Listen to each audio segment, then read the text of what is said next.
बांदी, लौंडी, sex slaves ऐसे अल्फाज हैं जो आजकल मुल्हिदीन, मुर्तदीन और ओरिएंटलिस्ट की रोज़मर्रा के मामूल के अल्फाज बन चुके हैं।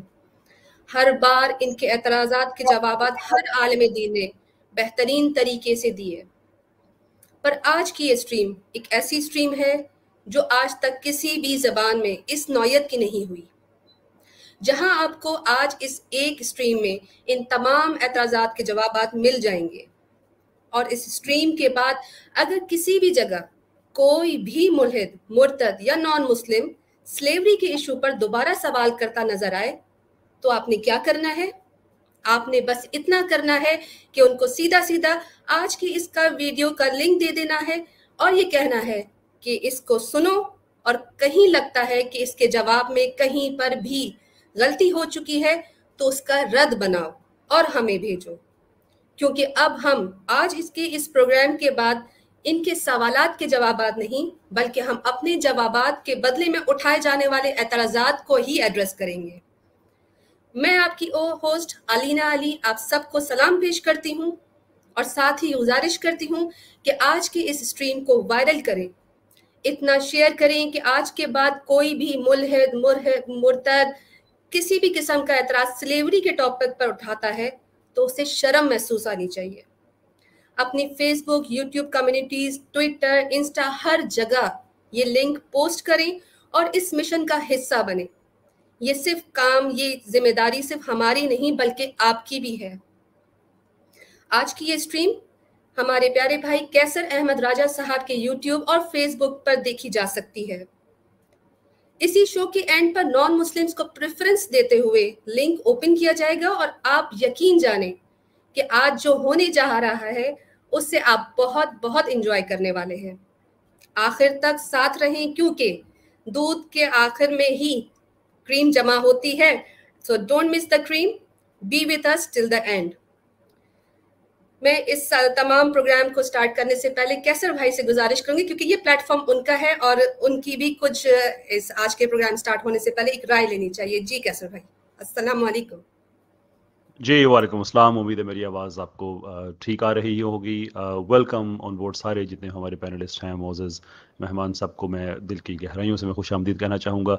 और जो हमारे सुनने वाले हैं, पर्टिकुलरली मैं आपसे अभी कुछ कहना चाहूँगा कि आपको पता है कि मेरी स्ट्रीम पे एक अनलिमिटेड टाइम होता है गुफ्तगू का, सब आके हम वो बातें करते हैं, सवाल करते हैं, जवाब देते हैं। लेकिन आज जो है, जो प्रोग्राम की जितनी भी जो इसकी मैनेजमेंट है, वो अलेना बहन और आमिर भाई वो उनके हाथ में है। देयरफॉर आज वही वो कुछ करेंगे जो वो समझते हैं ठीक है, किसको लेना है, किसको नहीं लेना, किसको किक आउट करना है।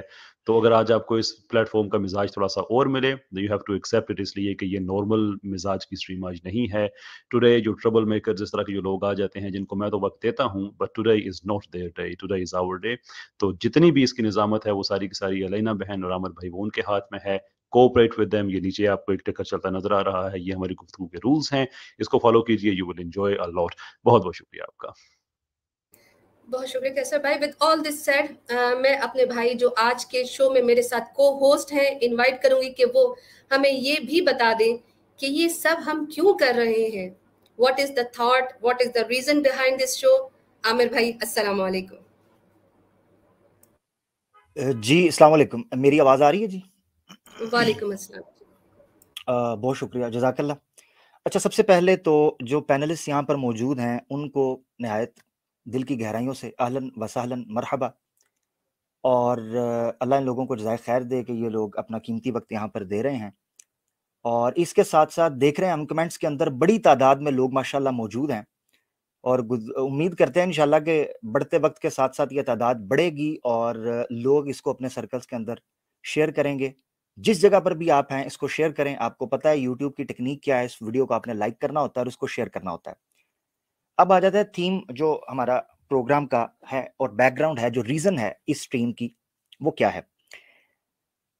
हमारा ग्रैंड जो स्ट्रीम हुई पहली एपिसोड रमज़ान से पहले, उसमें हमने अपने प्लान्स का, फ्यूचर प्लान्स का जिक्र किया था, और एक आप ये समझें कि मुत्तहद होकर कुछ बड़े बड़े सवालात और बड़े बड़े इश्कालात थे जिनकी तरफ हम तवज्जो करने वाले थे, और उन एतराज़ात को, उन इश्कालात को, उन एलिगेशंस को मुर्तदीन की तरफ से, मुल्हिदीन की तरफ से, और वो सारा जो इकट्ठा करते हैं पूरा पूरा कंटेंट ओरिएंटलिस्ट का, मुस्तशरिकीन का, उनके उन बड़े बड़े एतराज़ात, और वो एतराज़ात जिनको ये समझते हैं कि मुसलमानों को हम ये चीज़ बयान करेंगे तो मुसलमान जो हैं वो शर्मिंदा और नदामत का शिकार होते हैं, एम्बैरस फील करवाते हैं। हालांकि वो ऐसे मसाइल थे कि उस वक्त के अंदर इस्लाम ने जो उनका तरीकाकार पेश किया, जिस तरीके से उसको ट्रीट किया, उससे बेहतर ना कोई तरीका हो सकता था ना होगा। इंशाल्लाह आपको स्ट्रीम के इख्तिताम तक इस चीज का अंदाजा हो जाएगा। नाउ हमने जो आज का मौजू रखा है वो है तो issue of slavery and Islam है, मगर इसमें हम फोकस जिन चीजों पे करने वाले हैं वो आपको जानना इसलिए जरूरी है क्योंकि आप इस वक्त जिन लोगों को सोशल मीडिया के ऊपर सुनते हैं, उन लोगों की तरफ से जो बड़े बड़े एतराज़ात और बड़े बड़े इल्जामात लगाए जाते हैं उनको एड्रेस करना जरूरी था। स्लेवरी के मौजू पर जब कोई भी स्ट्रीम आप देखते हैं तो उमूमी तौर पर आपको अंदाजा होता है कि शायद प्री इस्लामिक स्लेवरी की बात होगी या मॉडर्न डे स्लेवरी की बात होगी। इसमें कोई शक नहीं, इस मौजू का ये बुनियादी हिस्सा है। मगर आज जो हमारे प्रोग्राम का थीम है, जो इसका मरकज है, जिसके गिर्द ये प्रोग्राम घूमेगा, उसका मकसद सिर्फ और सिर्फ ये है कि इस्लाम पर जो एतराज़ात स्लेवरी के तनाजुर में उठाए जाते हैं, नबी पाक सल्लल्लाहु ताला अलैहि वसल्लम की ज़ात पर जो एतराज़ात उठाए जाते हैं, फिर इस्लामी निज़ाम के ऊपर जो एतराज़ात उठाए जाते हैं, इस्लामी कवानीन के ऊपर स्लेवरी के ताल्लुक से जितने इल्ज़ामात उठाए जाते हैं, उनको आज हम कवर करने की कोशिश करेंगे। ये हमारा आगाज तो है मगर ये हमारा इख्तिताम नहीं, और इससे आगे प्रोग्राम्स भी बड़े इस हवाले से आपके पास आते जाएंगे। तो आज का प्रोग्राम फोकस होगा उन सिर्फ एतराज़ात के ऊपर जो नबी पाक सल्लल्लाहु अलैहि वसल्लम, इस्लाम, कवानीन जो इस्लाम के हैं, स्लेवरी के तनाजुर में जो उठाए जाते हैं। तो इस चीज को फोकस रखिएगा, ये इधर उधर की बातें नहीं होंगी और इसी पर सवालात होंगे। बहुत शुक्रिया।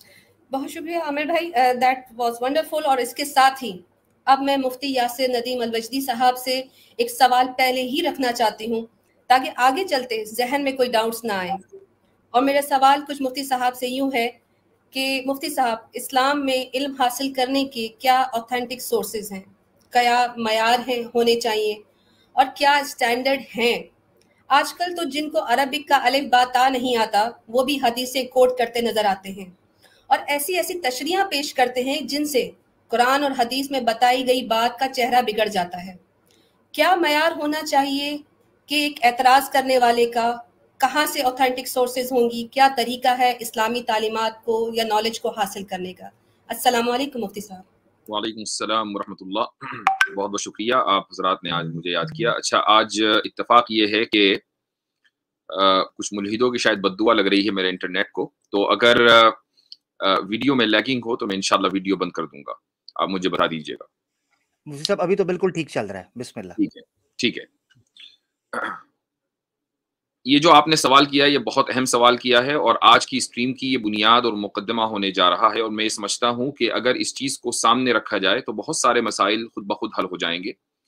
मेरे जितने भी मुसलमान भाई इस चीज़ को, इस स्ट्रीम को देख रहे हैं या आगे देखेंगे सुनेंगे, वो इस चीज़ को ज़रूर जहन में रखें जो बातें मैं इंशाअल्लाह आगे चंद मिनट में कहने जा रहा हूँ। और अगर मुल्हिदीन और मुतद्दीन ज़रा भी ईमानदार हैं तो वो भी इंशाअल्लाह इन चीज़ों को जहन में रखेंगे। और इन पॉइंट्स को उठाने की वजह बहरहाल इल्मी तो है ही, लेकिन एक ट्रिगरिंग पॉइंट भी है, और वो ये है कि कल एक स्ट्रीम हुई है, स्ट्रीम नहीं बल्कि इंडिया टीवी के ऊपर एक प्रोग्राम आया है और उसको काफ़ी लोगों ने देखा है। तो उसमें साहिल नामी जो मुर्तद हैं, जिनका असली नाम निसार शेख है, उन्होंने जिजिये के ताल्लुक से उसको डिफाइन करते हुए एक किताब का हवाला दिया जिसका नाम था तिबियानुल कुरान। ये तफसीर की किताब है और इसके मुसन्निफ, अब कौन सी तिबियानुल कुरान थी ये तो मैं नहीं कह सकता, लेकिन उर्दू में एक किताब तिबियानुल कुरान के नाम से गुलाम रसूल सईदी साहब की है और एक किताब ज़ुहैब हसन अत्तारी की है।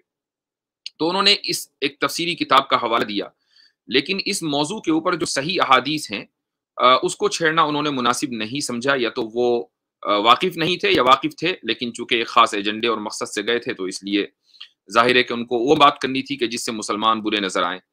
نبی کریم صلی اللہ علیہ وسلم کا ارشاد ہے کہ لہم ما للمسلمین وعلیہم ما علی المسلمین، کہ ذمیوں کی وہی تمام ذمہ داریاں ہیں جو مسلمانوں کی ہیں، اور وہی تمام حقوق ہیں جو مسلمانوں کے ہیں۔ اس حدیث کو وہ کھا گئے۔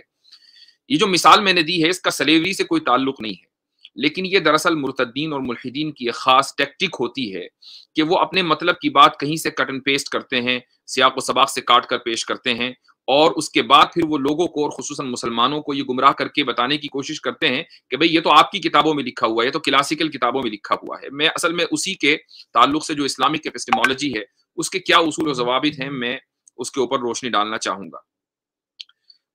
آپ دیکھیں گے بہت سے مرتدین کو، ملحدین کو، کہ رسول اللہ صلی اللہ علیہ وسلم کی شخصیت کو داغدار کرنے کے لیے وہ کبھی تاریخ طبری کا حوالہ دیں گے، کبھی طبقات ابن سعد کا حوالہ دیں گے، سیرت ابن ہشام کا دیں گے، فتوح البلدان کا دیں گے۔ یہ ساری تاریخی کتابیں ہیں جن کا وہ حوالہ دیتے ہیں، اور یہ کہتے ہیں کہ بھئی یہ کتابیں ہم نے تو نہیں لکھی، یہ کتابیں تو آپ ہی کے لوگوں نے لکھی ہیں۔ جب یہ باتیں اس میں موجود ہیں تو ہم تو انہی کتابوں کا حوالہ دیں گے، اور وہ جو اصول ہمارے لوگوں نے، یعنی جن لوگوں نے کتابیں لکھی ہیں انہوں نے اصول بھی سیٹ کر دیے ہیں، ان اصول کو وہ مسترد کر دیتے ہیں، یا وہ اصول سے واقفیت نہیں ہوتی، جہالت ہوتی ہے، اس لیے وہ اس طرح کی بے سر و پیر کی بات کرتے ہیں۔ پہلا اصول یاد رکھنا چاہیے، سب سے پہلا اصول، کہ اسلام کی جو بنیاد ہے وہ قرآن کریم ہے۔ قرآن کریم سے کوئی روایت بھی اگر ٹکرائے، خواہ وہ سند کے اعتبار سے، اپنی چین آف ٹرانسمیشن کے اعتبار سے وہ آتھینٹک ہی کیوں نہ ہو، اگر وہ قرآن کریم سے کلیئرلی ٹکرائے گی تو اس روایت کو مسترد کر دیا جائے گا۔ ایک منٹ کا وقفہ نہیں لگایا جائے گا یہ سوچنے کے لیے کہ اس روایت کا کیا کریں، چاہے اس کی سند کتنی ہی صحیح کیوں نہ ہو۔ میں اس کی ایک مثال دینا چاہوں گا۔ امام بخاری نے اپنی صحیح میں ایک روایت ذکر کی ہے، حضرت عائشہ رضی اللہ عنہا کی ایک طویل روایت ہے، لیکن اس کی بیچ میں امام زہری جو کہ ایک بہت مشہور محدث ہیں اور قابل اعتماد محدث ہیں، ان کا ایک ٹکڑا آ گیا ہے، ان کے ایک جملہ آ گیا ہے۔ وہ یہ کہتے ہیں کہ جب رسول اللہ صلی اللہ علیہ وسلم کے پاس وحی آنا بند ہو گئی کچھ عرصے کے لیے، تو آپ صلی اللہ علیہ وسلم اس قدر ڈپریشن کا شکار ہو گئے کہ کئی مرتبہ آپ یہ سوچتے تھے کہ اپنی جان لے لیں۔ یہ جو روایت ہے یہ قرآن کریم کی واضح اور صریح آیت کے خلاف ہے۔ اللہ تعالیٰ فرماتا ہے کہ وَلَا تَقْتُلُوا النَّفْسَ الَّتِي حَرَّمَ اللَّهُ، کہ اللہ تعالیٰ نے جس جان کو حرام قرار دے دیا ہے، جس میں دوسرے کی جان بھی ہے اور اپنی جان بھی ہے، اس کو قتل نہ کرو، اس سے خودکشی کرنا حرام ہے۔ تو جو چیز رسول کے لیے یعنی عام انسان کے لیے حرام ہو تو وہ تو رسول کے لیے بدرجہ اولا حرام ہوگی۔ یہ رسول صلی اللہ علیہ وسلم کی عصمت اور آپ صلی اللہ علیہ وسلم کے مقام اور مرتبے کے خلاف ہے کہ آپ کے ذہن میں یہ بات آئے۔ یہی وجہ ہے کہ امت نے اس روایت کو مسترد کر دیا، چاہے یہ روایت صحیح بخاری میں ہی کیوں نہ ہو۔ تو اس سے ثابت ہوا کہ قرآن کریم اسٹینڈرڈ ہے۔ اگر کوئی روایت صحیح بخاری کی ہو، صحیح مسلم کی ہو، یا صحیح سند ہو کسی اور دوسری کتاب میں ہو، اگر وہ قرآن کریم سے ٹکراتی ہے تو اس روایت کو مسترد کر دیا جائے گا۔ ایسی روایت کو اصول حدیث میں معلل کہا جاتا ہے۔ انشاءاللہ مفتی شمائل صاحب اس موضوع کے اوپر مزید گفتگو کریں گے، لیکن یہ یاد رکھیں کہ صحیح سند کا صحیح ہونا کافی نہیں ہے۔ پہلا اصول تو یہ ہے۔ دوسرا اصول یہ ہے کہ اگر حدیث صحیح بھی ہے اور قرآن کے مخالف بھی نہیں ہے، اس کے باوجود ایسا ہو جاتا ہے کہ اس حدیث کے اوپر عمل نہ کیا جائے۔ اس کی بھی ایک مثال دے دیتا ہوں۔ امام ترمذی رحمۃ اللہ علیہ نے ایک روایت اپنی کتاب میں ذکر کی ہے اور صحیح سند کے ساتھ ذکر کی ہے، اور روایت ابن عباس رضی اللہ عنہ کی ہے۔ وہ یہ فرماتے ہیں کہ رسول اللہ صلی اللہ علیہ وسلم نے مدینے میں بغیر کسی عذر کے ظہر اور عصر دونوں کو جمع فرمایا، یعنی ایک ہی وقت میں ظہر اور عصر کی نماز پڑھی۔ اور اس کے بعد امام ترمذی رحمۃ اللہ علیہ یہ فرماتے ہیں کہ اس روایت کے اوپر پوری امت نے کبھی عمل نہیں کیا۔ یہ روایت معمول بھی ہے نہیں، اس کے اوپر عمل نہیں کیا جائے گا۔ صحیح سند ہے، ابن عباس راوی ہیں، رسول اللہ صلی اللہ علیہ وسلم کا عمل ہے، لیکن امت نے اس کو قبول نہیں کیا ہے، اس لیے کہ اس کے کچھ اصول و ضوابط ہیں۔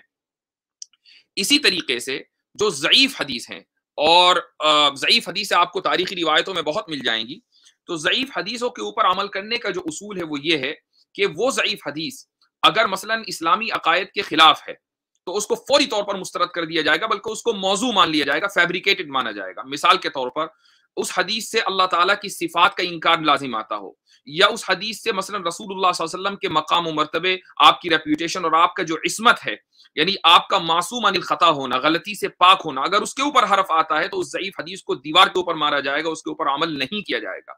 یہ اسی طریقے سے ایک ضعیف حدیث سے صحابہ کرام رضی اللہ عنہم کے مقام مرتبے کے اوپر حرف آتا ہو تو اس ضعیف حدیث کو فوری طور پر مسترد کر دیا جائے گا۔ یہ اصول و ضوابط ہیں کہ جن کو ذہن میں رکھنا ضروری ہے۔ اسی طریقے سے ایک اور ضابطہ ہے اور اصول ہے، اس کو ذہن میں رکھنا چاہیے، وہ یہ کہ محدثین نے علم حدیث اور مورخین نے علم تاریخ جو مرتب کیا ہے، جو پیش کیا ہے امت کے سامنے، اس میں ذرا سا فرق ہے۔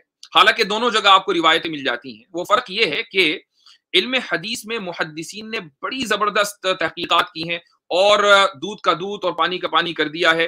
صحیح حدیث کون سی ہے، صحیح لغیری کون سی ہے، صحیح لذاتی کون سی ہے، حسن لغیری کون سی ہے، حسن لذاتی کون سی ہے، ضعیف کے اندر بھی الگ الگ ویریشن ہے. تمام چیزیں بالکل واضح کر دی گئی ہیں اور پھر ہر حدیث کی شرح بھی کر دی گئی ہے کہ اس حدیث کے کیا معنی ہے، کیا معنی نہیں ہے، اگر اختلاف ہے تو اختلاف کیوں ہے اور کیا ہے. لیکن تاریخی روایتوں کے ساتھ یہ نہیں ہوا. اکثر جو تاریخی روایتیں ہیں وہ دراصل ضعیف تاریخی جو کتابیں ہیں وہ ضعیف روایتوں کے اوپر مبنی ہیں.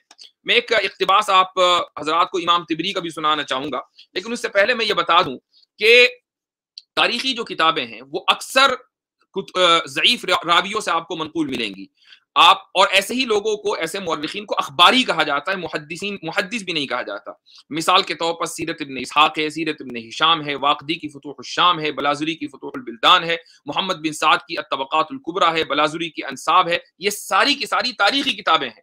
آپ کو ان تاریخی کتابوں کے اندر ضعیف سے ضعیف راوی ملیں گے. مثلا ابو مخنف ملے گا آپ کو، سیف ابن عمر کی روایتیں ملیں گی آپ کو، ہشام کلبی کی روایتیں ملیں گی. یہ سارے کے سارے متفق علیہ ضعیف لوگ ہیں. تاریخ طبری جس کو سب سے زیادہ ریفرنس پوائنٹ بنا کر پیش کیا جاتا ہے، میں اس تاریخ طبری کے مقدمے کا جس میں امام طبری خود اپنی بات کہہ رہے ہیں وہ اقتباس آپ حضرات کو پڑھ کر سنانا چاہتا ہوں. وہ یہ کہتے ہیں کہ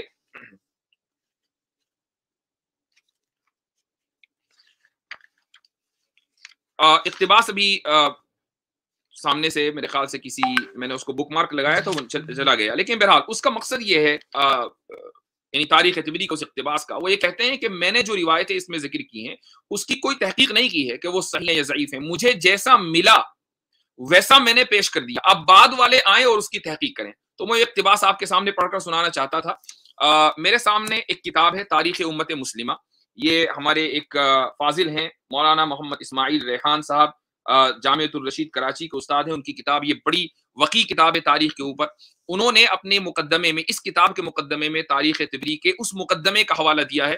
تو میں معذرت چاہوں گا کہ وہ حوالہ مجھ سے مس ہو گیا اور ابھی اتنا وقت نہیں ہے کہ میں اس کو آپ کے سامنے تلاش کروں. لیکن بہرحال امام طبری رحمۃ اللہ علیہ نے اپنے مقدمے میں اس بات کو واضح کر دیا ہے. لہٰذا اگر کوئی چیز تاریخ طبری میں آتی ہے اور اس سے آپ صلی اللہ علیہ وسلم کی شخصیت کے اوپر، آپ صلی اللہ علیہ وسلم کی عصمت کے اوپر یا صحابہ کرام کی شخصیت کے اوپر، آپ کی ان کے مقام مرتبہ کے اوپر کوئی فرق پڑتا ہے تو تاریخ طبری کی اس روایت کو ڈسٹ بن میں ڈالنے میں ہمیں ذرہ بھی تعامل نہیں ہوگا. یہی حیثیت ہے ان تاریخی روایات کی مسلمانوں کے نزدیک.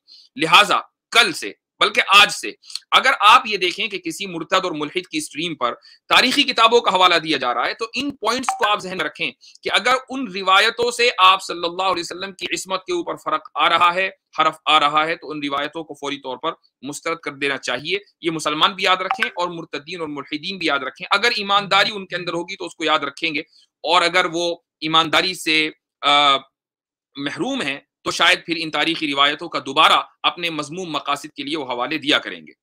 جی